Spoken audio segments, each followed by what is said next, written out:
আসসালামু আলাইকুম। পৃথিবীর সর্বশ্রেষ্ঠ মানব এবং রাসূল হলেন আমাদের প্রিয় নবী হযরত মুহাম্মদ সাল্লাল্লাহু আলাইহি সাল্লাম। নবীজির আদর্শ আমাদের জন্য শিক্ষা, আর তা নিয়ে 2015 সালে ইরানে তৈরি করা হয়েছিল সর্বকালের শ্রেষ্ঠ একটি সিনেমা, যার নাম ছিল Muhammad the Messenger of god. এই মুভিতে নবীজির জন্ম থেকে শুরু করে আরব জাতির বর্বর ইতিহাস তুলে ধরা হয়েছে। পাশাপাশি নবীজির জন্মের সময় আল্লাহর গড় মুসলিম উম্মার প্রাণকেন্দ্র পবিত্র কাবা শরীফকে যখন শত্রুরা ধ্বংস করতে এসেছিল, তখন আল্লাহ পাক তার প্রতি বিশ্বাসীদের জন্য নিদর্শন হিসাবে কিভাবে শত্রুদের প্রতিহত করে পবিত্র কাবাঘরকে রক্ষা করেছিল সে ঘটনা তুলে ধরা হয়েছে। তবে শুরু করার আগেই বলে রাখি, মুভিতে কোথাও নবীজির চেহারা মোবারক দেখানো হয়নি, তাই কোনো দ্বিধা ছাড়াই পুরো ভিডিওটি শেষ পর্যন্ত দেখুন। আরব সমাজ যখন অন্ধকারে ডুবেছিল, সময়টা ছিল ঠিক তখনকার, যখন আমাদের প্রিয় নবী পৃথিবীতে ভূমিষ্ঠই হয়নি। সেই সময়টাকে বলা হতো আয়ামে জাহিলিয়ার যুগ, অর্থাৎ অজ্ঞতার যুগ। আরব সমাজে সেই সময়ে আইন কানুন রীতিনৈতিকতার কোনো বালাই ছিল না। বেহায়াপনা এবং অশ্লীলতা পুরা সমাজ যেন ডুবেছিল। সেই সময়ে নারীদের কোনো অধিকারই ছিল না, তাদের উপর করা হতো নানা ধরনের অত্যাচার ও নির্যাতন। এমনকি অনেক সময় কন্যা সন্তানদের জীবন্ত কবর দেয়া হতো। এতে মানুষের মনে বিন্দুমাত্র দ্বিধা কাজ করতো না। নারীদেরকে সেই সময় ভোগের পণ্য মনে করা হতো। এমনকি বাজারে নারী পুরুষ উভয়কেই দাসদাসী হিসাবে বেচাকেনা করার রীতিও ছিল। সেই সময় বিভিন্ন প্রান্ত থেকে মুসলিমরা মক্কায় কাবা তাওয়াফ করার জন্য আসলেও কাবাঘরের ভিতরে রাখা ছিল 360টি মূর্তি। কারণ মক্কা তখন মুসলিমের পাশাপাশি খ্রিস্টান, ইহুদি সহ বিভিন্ন গোত্রের মানুষ ব্যবসার জন্য স্থায়ী বা অস্থায়ীভাবে বসবাস করত, যাদের মধ্যে কাফির এবং মুশরিকের সংখ্যা ছিল অনেক বেশি। তাদের দাপটও ছিল অনেক বেশি। এরপর সময়টা 570 খ্রিস্টাব্দের। তখন মক্কার নেতা ছিলেন নবীজির দাদা এবং কুরাইশ বংশের প্রধান আব্দুল মুত্তালিব। তিনি কাবাঘরের রক্ষণাবেক্ষণের দায়িত্বও ছিলেন, আর নবীজি তখন মায়ের গর্ভে ছিল। এর মধ্যে হঠাৎ একদিন আরবে বিশাল এক হস্তি বাহিনীকে দেখা যায়, যারা ক্রমশ মক্কার দিকে এগিয়ে আসছে, আর মানুষজন তাদের ভয়ে বাড়িঘর ছেড়ে পালাচ্ছে। কারণ সেই হস্তি বাহিনীকে প্রতিহত করার শক্তি তাদের ছিল না। এমনকি ততক্ষণে সেই বাহিনী মক্কার অনেককে ধরে নির্যাতন করতে শুরু করেছে এবং নবীজির দাদা আব্দুল মুত্তালিবের 200 উট সহ মক্কাবাসীর সমস্ত উট কেড়ে নিয়েছে, যাতে তারা তাদের সঙ্গে লড়াই করতে না পারে। ঠিক তখনই দেখা যায় নবীজির চাচা আবু তালিব এসে আব্দুল মুত্তালিবকে মক্কার পরিস্থিতি সম্পর্কে জানায় এবং বলে যে ওই হস্তি বাহিনীর সাথে বিবাদ করে আমরা পারবো না বাবা, বরং আমরা আত্মসমর্পণ করি। আব্দুল মুত্তালিব তখন ছেলে আবু তালিবকে সাথে নিয়ে রওনা দেয় হস্তি বাহিনীর সাথে দেখা করার জন্য। আর এই হস্তি বাহিনীর প্রধান হলেন মক্কার পার্শ্ববর্তী এলাকার ইয়ামেনের শাসক আব্রাহা, যে ছিল অনেক ক্ষমতা ও শক্তির অধিকারী। মূলত আরব সমাজ তখন অন্ধকারে ডুবে থাকলেও পৃথিবীর বেশিরভাগ মানুষ এটা জেনে গিয়েছিল যে ইসলাম হলো পৃথিবীর সর্বশ্রেষ্ঠ ধর্ম এবং সত্য ধর্ম। তাই বিভিন্ন প্রান্তের মানুষ তখন দলে দলে ইসলাম গ্রহণ করেছিল এবং হজ করার জন্য মক্কায় ছুটে আসতো। ইসলাম ধর্ম এবং কাবার এতটা গ্রহণযোগ্যতা দেখে আব্রাহা তার ক্ষমতার দাপটে ইয়ামেন রাজধানী সানাতে হুবহুব কাবার মতো একটা গির্জা তৈরি করেছিল। কারণ আব্রাহা চেয়েছিল মানুষ খ্রিস্টান ধর্ম গ্রহণ করুক এবং তার তৈরি গির্জাতে বেশি বেশি মানুষ আসুক। কিন্তু আব্রাহা যখন দেখে যে তার চাওয়া কোনোভাবে পূরণ হচ্ছিল না, আব্রাহা তখন রাগে এবং ক্রোধে ফেটে পড়ে। সে কারণে আব্রাহা একদিন সিদ্ধান্ত নেয় যে কাবাঘরকে সে ভেঙে দিবে। তাই আব্রাহা তার 60,000 সৈন্য এবং 13টি হাতি নিয়ে মক্কার দিকে আসতে থাকে। এর মধ্যে আব্দুল মুত্তালিবও সেখানে পৌঁছে যায় এবং আব্রাহারকে বলে, আমি আপনাকে সতর্ক করছি, আপনি যেই ঘরটি ধ্বংস করতে চাইছেন সেটা আল্লাহর ঘর, তাই এসব বিপজ্জনক কাজ থেকে দূরে থাকুন। কিন্তু আব্রাহা তার কোনো কথাই শুনতে চাইছিল না। আব্দুল মুত্তালিব তখন তাকে বলে যে আপনি আমার উট ফেরত দিন। এ কথা শুনে আব্রাহা বেশ অবাক হয়ে যায় আর বলে যে আমি আপনার প্রিয় উপাসনায় ধ্বংস করে দিচ্ছি, যেখানে আপনার বাবা এবং দাদারা ইবাদত করেছিল। ফলে আপনার তো মান সম্মান আর প্রতিপত্তি সবকিছু আজ ধুলোয় মিশে যাবে। অথচ এই সকল বিষয় চিন্তা না করে আপনি কিনা এসেছেন আমার কাছে উট ফেরত নিতে। আব্দুল মুত্তালিব তখন বলে যে আমি আমার উটের মালিক, তাই আমি শুধু আমার উট চাইতে এসেছি। কিন্তু এই মক্কা এবং কাবাঘরের মালিক হলেন মহান আল্লাহ তাআলা। আমি নিশ্চিত আল্লাহ অবশ্যই তার ঘরকে রক্ষা করবেন। উত্তরে আব্রাহা বলে, আজকে আমি ওটা দেখতে চাই যে কিভাবে তোমার আল্লাহ কাবাঘরকে আমার হাত থেকে রক্ষা করে। এরপর আব্রাহা আব্দুল মুত্তালিবকে তার উটগুলো ফিরিয়ে দেয়, আর আব্দুল মুত্তালিব উটগুলো নিয়ে ফিরে আসে তার বাড়িতে। পরের দিন সকালে আব্রাহা তার হাতি বাহিনীকে নিয়ে মক্কায় প্রবেশ করতে যাচ্ছিল, কিন্তু হাতিগুলো যখন কাবাঘরের সীমানার মধ্যে চলে আসে তখন তারা সামনের দিকে এগোতে চাইছিল না। তাদের পাগুলো যেন একদম পাথর হয়ে গিয়েছিল। আব্রাহা এবং তার সৈন্যরা একটু চালাকি করে, জোর করে তারা হাতিগুলোর মুখ অন্যদিকে ঘুরিয়ে দেয় এবং হাতিগুলোকে তারা ভালো ভালো খাবার খেতে দেয়। আর সেই সমস্ত খাবার তারা ছড়িয়ে দেয় কাবাঘরের সামনে। হাতিগুলো তখন সেই খাবারের লোভে আবারও কাবাঘরের দিকে এগিয়ে যেতে থাকে। এদিকে আব্দুল মুত্তালিব অনেক চিন্তিত হয়ে পড়েন। ভেড়াকান্ত মন নিয়ে তিনি কাবাঘরের সামনে আসেন। কাবাঘরের দরজার একটি শিকল ছিল। আব্দুল মুত্তালিব সেই শিকলটিকে শক্ত করে চেপে ধরে আর কাবাঘরের দরজার উপর মাথা রাখে। এরপর সে মহান আল্লাহর উদ্দেশ্য করে বলে, হে আল্লাহ, এটা তোমার ঘর আর এই ঘরকে রক্ষা করার দায়িত্ব তোমারই। আমরা তো শুধুমাত্র তোমার বান্দা, তোমার গোলাম। আমাদের পক্ষে আর কিছু করা সম্ভব হচ্ছে না, এখন তুমি কিছু করো। কথাগুলো বলতে বলে তার চোখ দিয়ে অশ্রু গড়িয়ে পড়ছিল। ঠিক তখনই সে আকাশে থেকে বেশ কিছু আওয়াজ শুনতে পায়। তাই সে ধীরে ধীরে সামনের দিকে এগোতে থাকে। ঠিক তখনই তিনি দেখতে পায় আকাশ থেকে শত শত আবাবিল পাখি ধেয়ে আসছে মক্কার দিকে। আব্দুল মুত্তালিব এক দৃষ্টিতে পাখিগুলোর দিকে তাকিয়েছিল আর মনে মনে ভাবছিল, এটাই হয়তো আল্লাহর কাছ থেকে প্রেরিত কোনো রহমত, যেটা আজ কাবাঘরকে রক্ষা করবে ইনশাল্লাহ। তা না হলে এত আবাবিল পাখি কেন এখানে আসছে? আবার প্রতিটি পাখির সঙ্গে 3টি করে পাথর ছিল। একটা পাথর ছিল তাদের মুখে এবং বাকি 2টা পাথর ছিল তাদের পায়ে। এমনকি তারা সেখানে কাবা শরীফকে তাওয়াফ করছে। তিনি এবার বুঝে যায় পৃথিবীর কোনো শক্তি আজ কাবা শরীফকে কোনো ক্ষতি করতে পারবে না। এরপর সমস্ত পাখিগুলো ছুটে চলে আব্রাহার সৈন্য এবং হস্তি বাহিনীর দিকে। আব্রাহা এবং তার সৈন্যরা আবাবিল পাখিদের দেখে অনেক ভয় পেয়ে যায়। তারা তখন সেখান থেকে পালিয়ে যাওয়ার চেষ্টা করে, কিন্তু ততক্ষণে সমস্ত আবাবিল পাখি তাদের সঙ্গে থাকা পাথরগুলো আব্রাহা এবং তার সৈন্যর উপর বৃষ্টির মতো ফেলতে শুরু করে। ফলে দেখা যায় প্রতিটি পাথর সেই সৈন্যর শরীর ভেদ করে ঢুকে যাচ্ছে। এতে মুহূর্তের মধ্যেই সকল সৈন্যরা মারা যায়, এমনকি আব্রাহাও এখানে মারা গিয়েছিল। আল্লাহ তাআলা এই কাফেরদের একদম ধূলিসাৎ করে দেয়। মহান আল্লাহর কুদরতের মাধ্যমে এই ছোট ছোট পাথর দিয়ে ধ্বংস হয়েছিল 60,000 সৈন্য এবং 13টি হাতি। এমনকি এই ঘটনার বর্ণনা দেওয়া হয়েছে পবিত্র কোরআনের সূরা আল ফিলেও। সেখানে বলা হয়েছে, তুমি কি দেখোনি তোমার প্রতিপালক কাবাঘর ধ্বংস করতে আসা হাতিওয়ালাদের সাথে কিরূপ আচরণ করেছিল? তিনি কি তাদের চক্রান্ত ব্যর্থ করে দেননি? তিনি তাদের বিরুদ্ধে পাঠিয়েছিল ঝাঁকে ঝাঁকে আবাবিল পাখি, যারা সেই হাতিওয়ালার উপর পোড়ামাটির পাথর নিক্ষেপ করেছিল। অতঃপর তিনি সেই হাতিওয়ালাদের পরিণত করেছিল বক্ষিত ভুসির ন্যায়। তো এভাবে সেদিন কাবাঘর রক্ষা পেয়েছিল। এই ঘটনার পর প্রায় 2 মাস কেটে যায়। এরপর আমরা একটি রাতের ঘটনা দেখতে পাই। মক্কাবাসীরা সেদিন নিজ নিজ কাজে ব্যস্ত ছিল। নবীজির দাদা আব্দুল মুত্তালিব সেদিন রাতে কাবা শরীফের ছাদে দাঁড়িয়েছিলেন। হঠাৎ করে তিনি আকাশে একটি উজ্জ্বল আলো দেখতে পায়, যেটা আরব থেকে পূর্বাঞ্চল সহ পুরা বিশ্বে ছড়িয়ে পড়ে। আলোটি দেখে আব্দুল মুত্তালিব অনেক অবাক হয়ে যায় আর তিনি দৌড়ে নিচে চলে আসে। এখানে তিনি দেখেন যে কাবা শরীফের ভিতরে বিভিন্ন পূজারীদের রাখা 360টি মূর্তি ছিল, সেগুলো সব মাটির দিকে নত হয়ে ভেঙে পড়ছে। এরপর তিনি কাবাঘরের থেকে বাইরে বেরিয়ে এসে দেখেন যে কুফা এবং সিরিয়ার মধ্যবর্তী স্থানে পানি প্রবাহ শুরু হয়েছে, অথচ বহু বছর ধরে এখানে কেউ পানি দেখেনি। ঠিক তখনই আব্দুল মুত্তালিবের তার ঘরের দিকে চোখ পড়ে। তিনি এখানে দেখতে পায় আজকে তার ঘরের দিক থেকে অদ্ভুত ধরনের নূরের আলো বের হচ্ছে, যেটা এর আগে তিনি কখনোই কোনোদিন দেখেনি। আব্দুল মুত্তালিব তখন ধীরে ধীরে তার ঘরের দিকে এগোতে যেতে থাকে, কিন্তু যখন তিনি তার ঘরের দরজার এসে পৌঁছায় তখন তিনি দেখেন যে মা আমিনার কোল জুড়ে একটি ফুটফুটে শিশু জন্ম হয়েছে, যার শরীর থেকে অসম্ভব পরিমাণে নূর বের হচ্ছে। আব্দুল মুত্তালিবের চোখে তা দেখে পানি চলে আসে, কারণ সেই সময় আরবের অন্ধকার সমাজে প্রদীপের আলো হয়ে আসেন নবীজি মুহাম্মদ সাল্লাল্লাহু আলাইহি সাল্লাম। পরের দিন আব্দুল মুত্তালিব তার নাতির আকিকার জন্য উট জবাই করে গরিব দুঃখী মানুষকে খাওয়ায়। সেখানে তাকে সাহায্য করছিল তার ছেলে আবু তালিব। তখন সেখানে আবু তালিবের বড় ভাই অর্থাৎ নবীজির আরেক চাচা আবু লাহাব আসেন। তবে গরিবের সাথে একসাথে বসে খেতে হবে দেখে বাড়ির দরজা থেকে তিনি চলে যান। আসলে আবু লাহাব ছিল অনেক অহংকারী। অন্যদিকে মা আমিনার বুকে দুধ হচ্ছিল না, তাই শিশু মোহাম্মদ দুধ খাওয়ার জন্য একজন মহিলাকে ডাকা হয়। সে ছিল আবু লাহাবের স্ত্রীর দাসী। তাই আবু লাহাব ঘরে ফেরার পর তার স্ত্রী তার সাথে অনেক রাগারাগি করে যে তার দাসীকে এই কাজের জন্য কেন নেওয়া হলো। আসলে আবু লাহাবের স্ত্রীও অনেক অহংকারী ছিল।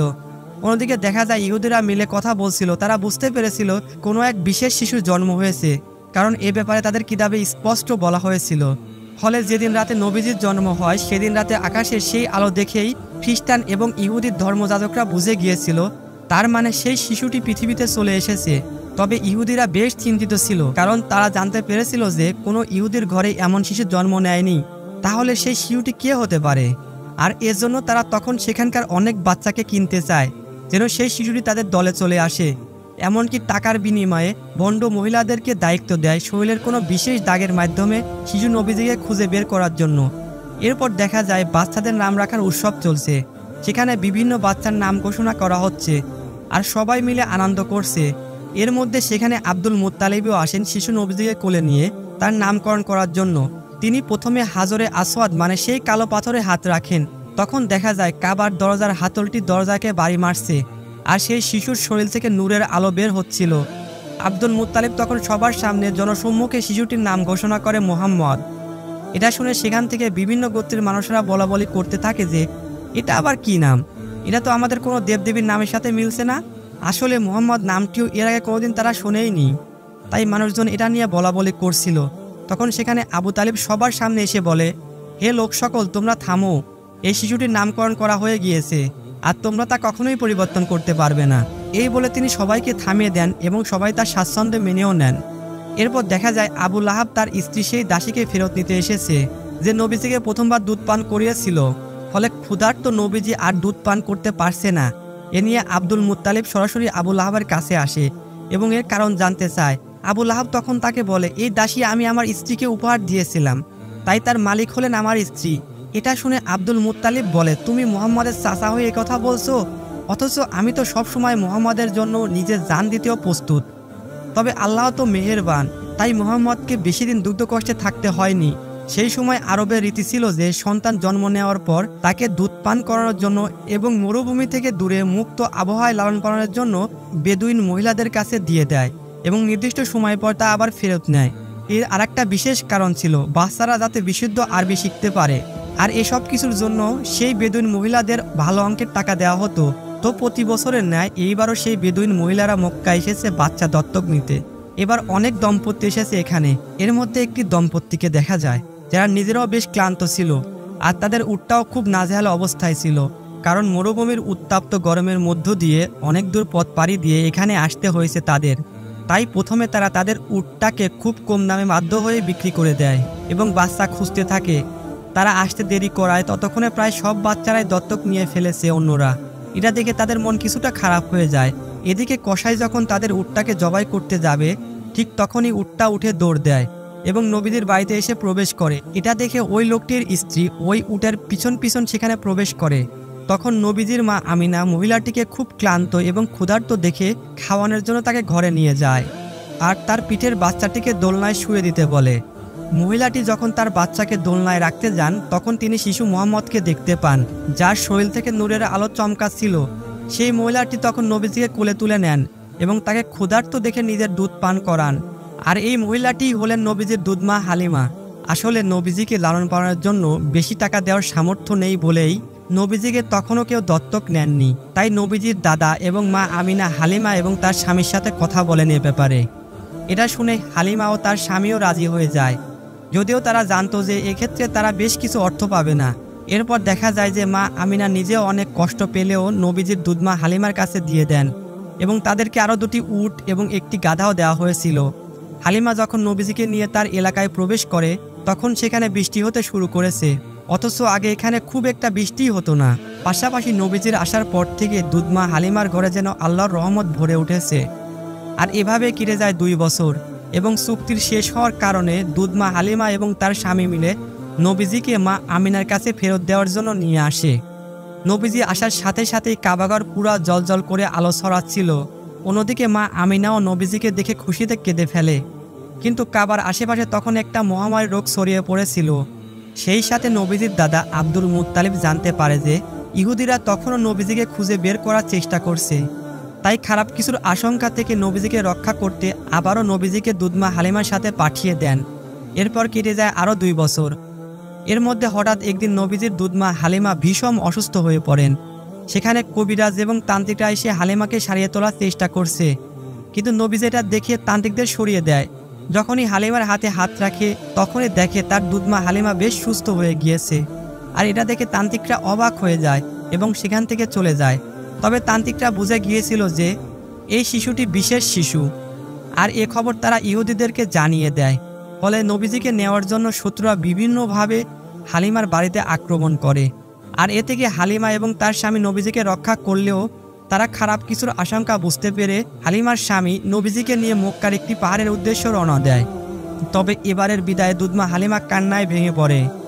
নবীজির দাদা এ খবর জানতে পেরে নবীজির কাছে চলে আসেন, আর গুহার মধ্যেই তারা দাদা নাতি কাটিয়ে দেন 1 বছরেরও বেশি সময়। নবীজির উপস্থিতিতে মরুভূমি ততদিনে পানস্থল হয়ে উঠেছিল। এরপর একদিন মা আমিনা সেই গুহা থেকে নবীজিকে নিয়ে মদিনাতে আসেন তার আত্মীয় স্বজনের সাথে দেখা করতে এবং তার স্বামী মানে নবীজির বাবা আবদুল্লাহর কবর দেখতে। মূলত নবীজির জন্মের 2 মাস আগেই ব্যবসার কাজে আবদুল্লাহ মদিনা এসেছিল এবং অসুস্থতাজনিত কারণে মারা গিয়েছিল, তাই মদিনাতেই ওনার কবর দেওয়া হয়েছিল।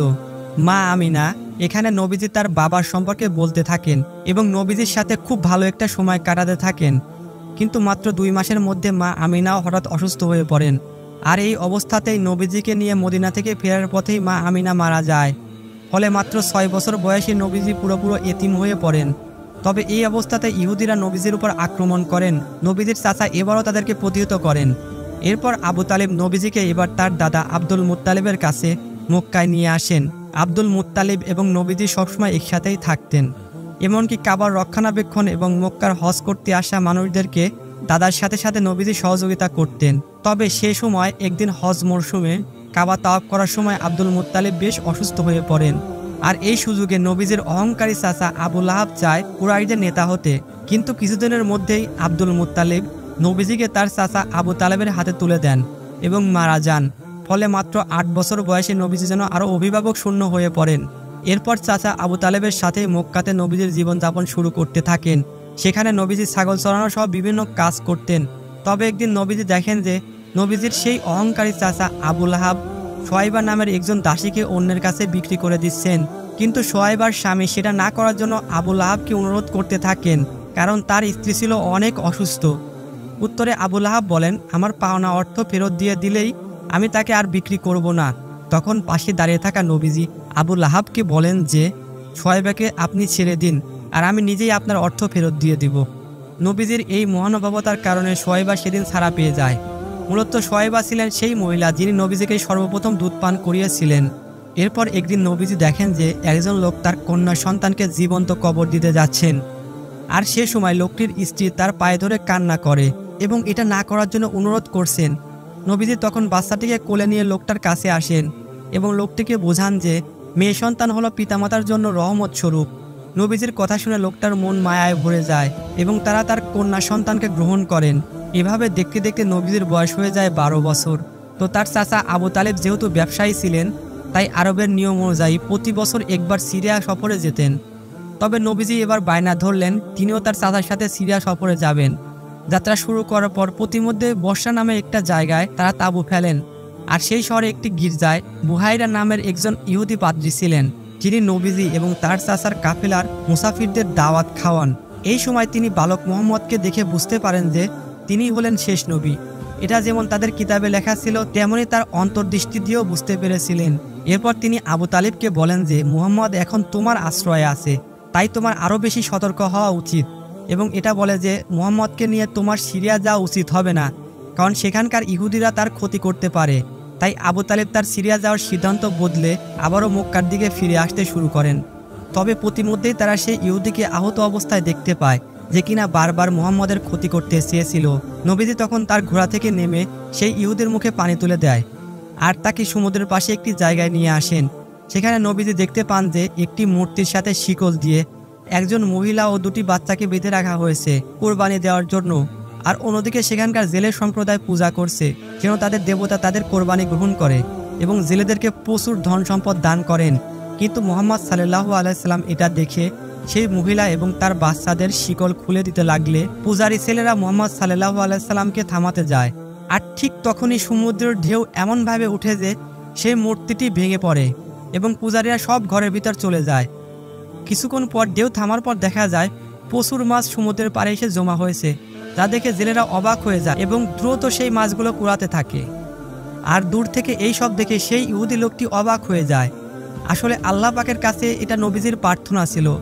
শেষ দৃশ্যে দেখা যায় আবু তালিব বৃদ্ধ হয়ে গিয়েছে, আর তিনি কাবার সামনে দাঁড়িয়ে মক্কার সবাইকে আহ্বান করছে কোনো রকম দ্বন্দ্ব বিবাদ ছাড়াই ইসলামের পথে ফিরে আসতে এবং শান্তিপূর্ণ জীবনযাপন করতে। কিন্তু তখনও সেখানকার কিছু নেতারা আবু তালিব এবং মুহাম্মদকে মিথ্যা প্রমাণ করতে চায়। তবে মক্কার মানুষ ততদিনে পরিষ্কার হয়ে গিয়েছিলেন, মুহাম্মদ সাল্লাল্লাহু আলাইহি সাল্লাম হলেন সর্বশেষ নবী, আর তার ধর্মই হলো সর্বশ্রেষ্ঠ ধর্ম। প্রিয় দর্শক, আজকের এই তথ্যমূলক সিনেমাটি নিশ্চয়ই আপনার জীবনের শ্রেষ্ঠ সিনেমা। তাই আজকের ভিডিওটিতে লাইক দিন এবং কমেন্ট করেন। সেই সাথে আজকে যারা প্রথম এই চ্যানেলের কোনো ভিডিও দেখছেন তারা চ্যানেলটি সাবস্ক্রাইব করে বেল বাটনটি অলে প্রেস করে রাখুন। আল্লাহ তাআলা আমাদের সবাইকে ইসলামের ছায়াতলে থাকার তৌফিক দান করুন। আমিন।